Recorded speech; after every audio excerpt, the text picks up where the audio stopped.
ലക്ഷക്കണക്കിന് മനുഷ്യരുടെ ത്യാഗവും പോരാട്ടവീര്യവും ആത്മസമർപ്പണവുമാണ് ഈ സ്വാതന്ത്ര്യത്തിന് അടിസ്ഥാനമായത്.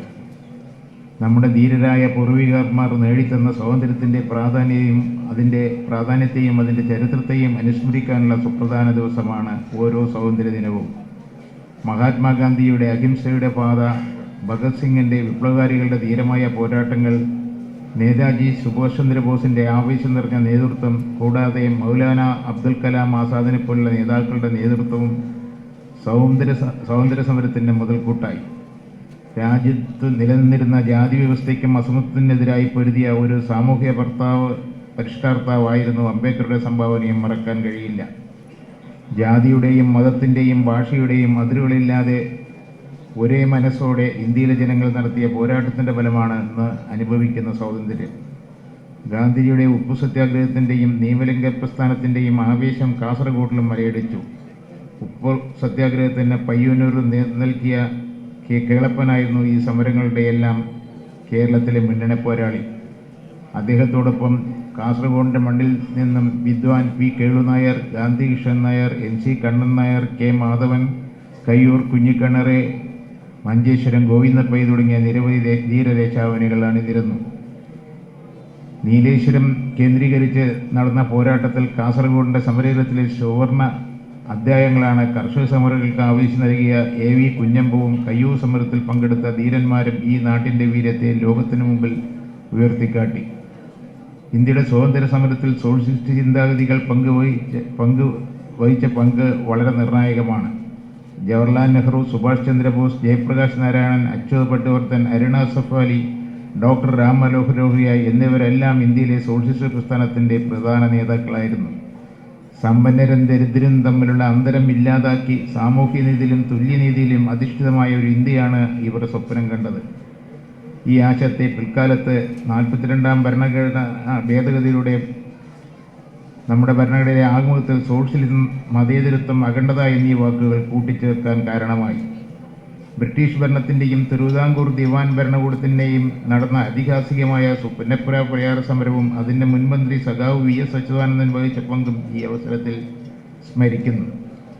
79 വർഷങ്ങൾക്കപ്പുറം നമ്മുടെ രാജ്യത്തെ വിലയിരുത്തുമ്പോൾ നമ്മുടെ ധീര രക്തസാക്ഷികളും സോഷ്യലിസ്റ്റ് നേതാക്കളും സ്വപ്നം കണ്ട ഇന്ത്യയാണോ എന്ന് നമ്മുടെ മുന്നിലുള്ളത്? സോഷ്യലിസം, മതേതരത്വം, ഫെഡറലിസം, ജനാധിപത്യം എന്നിവയെല്ലാം ഇന്ന് ഭീഷണി നേരിടുന്നു.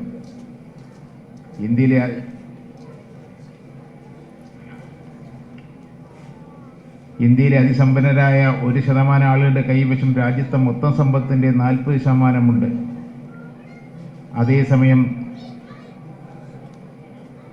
പാവപ്പെട്ടവരായ 50% ജനങ്ങൾക്കായി സമ്പത്തിൻ്റെ 3% മാത്രമാണ് പങ്കിടാനുള്ളത്. ഈ വലിയ അസമത്വം നമ്മുടെ ഭരണഘടനയിലെ ആമുഖത്തിൽ ആലേഖനം ചെയ്തിട്ടുള്ള സോഷ്യലിസ്റ്റ് തത്വങ്ങൾക്ക് വിരുദ്ധമാണ്. ഒരു ജനാധിപത്യ രാജ്യത്തിന് അസമത്വങ്ങൾ ഭൂഷണമല്ല. 2022 കണക്കനുസരിച്ച് രാജ്യത്തിലെ ശിശുമരണക്ക് 1000 ജനങ്ങളിൽ 28 ആയിരുന്നപ്പോൾ കേരളത്തിൽ അത് വെറും 6 ആയിരുന്നു. കേന്ദ്ര സംസ്ഥാന സർക്കാരുകളുടെ ആരോഗ്യമായ ബന്ധമാണ് ഭരണഘടന വിഭാവനം ചെയ്തിരിക്കുന്നത്. ഫെഡറലിസത്തിന് ഭീഷണി ഉണ്ടാകുന്ന പ്രവൃത്തികൾ സ്വീകരിക്കുവാൻ പാടില്ല.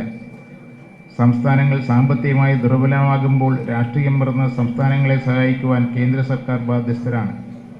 മാധ്യമ സ്വാതന്ത്ര്യത്തിനുള്ള നിയന്ത്രണങ്ങൾ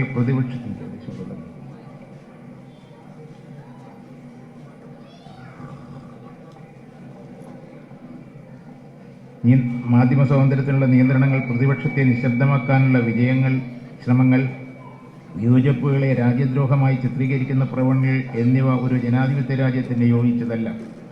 ഇന്ന് രാജ്യത്ത് വർദ്ധിച്ചു വരുന്ന മതവിദ്വേഷ പ്രസംഗങ്ങളും മതന്യൂനപക്ഷങ്ങൾക്കെതിരായുള്ള അതിക്രമങ്ങളും നമ്മുടെ ഭരണതത്വങ്ങൾക്ക് നേരെയുള്ള കടുത്ത വെല്ലുവിളിയാണ്.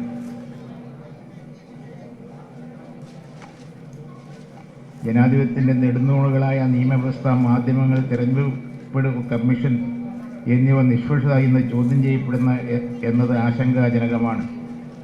കഴിഞ്ഞ 9 വർഷക്കാലയളവിൽ പശ്ചാത്തല സൗകര്യ വികസനത്തിനായി കേരളം വലിയ കുതിപ്പ് നേടാൻ സാധിച്ചു. ദേശീയപാതാ വികസനം, ഗെയിൽ പൈപ്പ് ലൈൻ പദ്ധതി, ഇടമൺ കൊച്ചി പവർ ഹൈവേ എന്നിങ്ങനെ നടപ്പിലാക്കാൻ കഴിയില്ല എന്ന് കരുതിയ നിരവധി പദ്ധതികൾ നാം പൂർത്തിയാക്കി. ദേശീയപാതാ വികസനവുമായി ബന്ധപ്പെട്ട് ഭൂമിയുടെ 25% സംസ്ഥാനം വഹിക്കണമെന്ന് കേന്ദ്രം ആവശ്യപ്പെട്ടപ്പോൾ സംസ്ഥാന സർക്കാർ ഏകദേശം 7000 കോടി രൂപ മുൻകൂറായി ദേശീയപാത അതോറിറ്റിക്ക് നൽകി വികസനം മുന്നോട്ട് കൊണ്ടുപോയി. കേരളം ഒരു വ്യവസായ നിക്ഷേപ സൗഹാർദ്ദ നാടല്ല എന്ന പ്രചരണത്തെ തിരുത്താൻ ഇപ്പോൾ നമുക്ക് കഴിഞ്ഞു. കേരളത്തിൽ വരുന്ന സംരംഭകർക്ക് അനുകൂലമായ നിലപാടാണ് സർക്കാർ സ്വീകരിക്കുന്നത്. വിജ്ഞാനാധിഷ്ഠിതമായ സംരംഭങ്ങൾ സംസ്ഥാനത്ത് വലിയ തോതിൽ ഉയർന്നു വരുന്നു. സാമൂഹ്യ സുരക്ഷാ പെൻഷന്റെ കാര്യത്തിൽ 63 ലക്ഷത്തിലധികം പേർക്ക് 1600 രൂപ വീതം പെൻഷൻ നൽകുന്നുണ്ട്. ഇതിൻ്റെ 98% വിഹിതവും സംസ്ഥാന സർക്കാരാണ് വഹിക്കുന്നത്.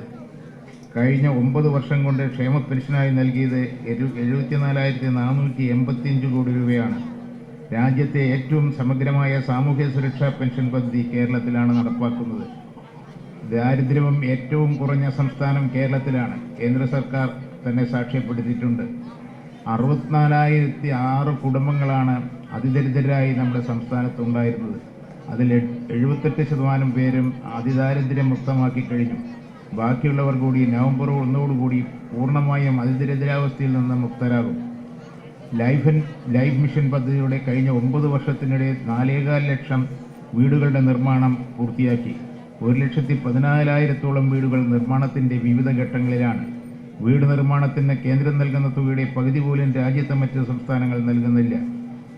കഴിഞ്ഞ 9 വർഷം കൊണ്ട് 4 ലക്ഷത്തിലധികം പട്ടയങ്ങൾ വിതരണം ചെയ്യാൻ കഴിഞ്ഞു. ശേഷിക്കുന്ന കാലയളവിൽ 1 ലക്ഷം പട്ടയങ്ങൾ കൂടി വിതരണം ചെയ്ത് 5 ലക്ഷം എന്ന ലക്ഷ്യം സാക്ഷാത്കരിക്കുവാനാണ് സർക്കാർ ശ്രമിക്കുന്നത്. മന്ദഗതിയിലായിരുന്ന ആരോഗ്യരംഗത്തെ ആർദ്രം മിഷനിലൂടെ ശക്തിപ്പെടുത്തി 688 കുടുംബാരോഗ്യ കേന്ദ്രങ്ങൾ യാഥാർത്ഥ്യമായി. ആരോഗ്യമേഖലയ്ക്ക് ബഡ്ജറ്റ് വിഹിതപ്പോൾ 2,800 കോടി രൂപയായി വർദ്ധിപ്പിച്ചു. പ്രതിവർഷം 1,600 കോടി രൂപയുടെ സൗജന്യ ചികിത്സ നൽകി കേരളം 1-ാം സ്ഥാനത്ത് നിൽക്കുകയാണ്. വിദ്യാഭ്യാസ രംഗത്തും വലിയ മാറ്റങ്ങളുണ്ടായി. പൊതുവിദ്യാലയങ്ങളിൽ നിന്ന് കൊഴിഞ്ഞുപോക്ക് അവസാനിച്ചതെന്ന് മാത്രമല്ല, 10 ലക്ഷം കുട്ടികൾ അധികമായി ചേർന്നു.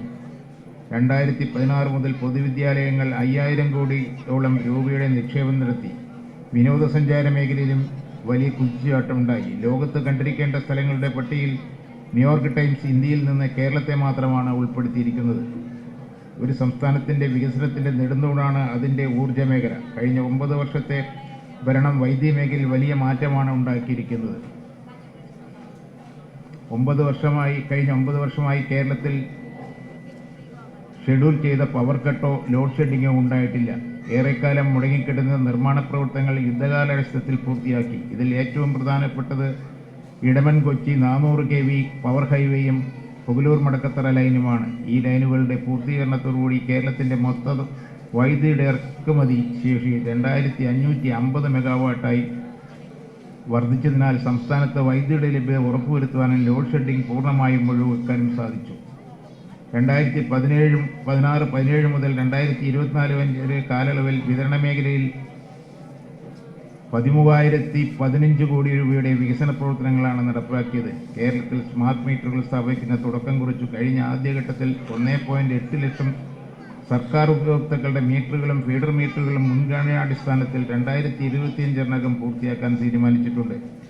കാസർഗോഡ് ജില്ലയുടെ വൈദ്യുതി വിതരണം ശക്തമാക്കാൻ ജില്ലാ ഉടുപ്പി കാസർഗോഡ് 400 kV ലൈൻ നിർമ്മാണം അതിവേഗം പുരോഗമിക്കുകയാണ്. ഈ പദ്ധതി യാഥാർത്ഥ്യമാകുന്നതോടുകൂടി ഉത്തര കേരളത്തിൻ്റെ വൈദ്യുതി വിതരണത്തിൽ വലിയ മുന്നേറ്റമുണ്ടാകും.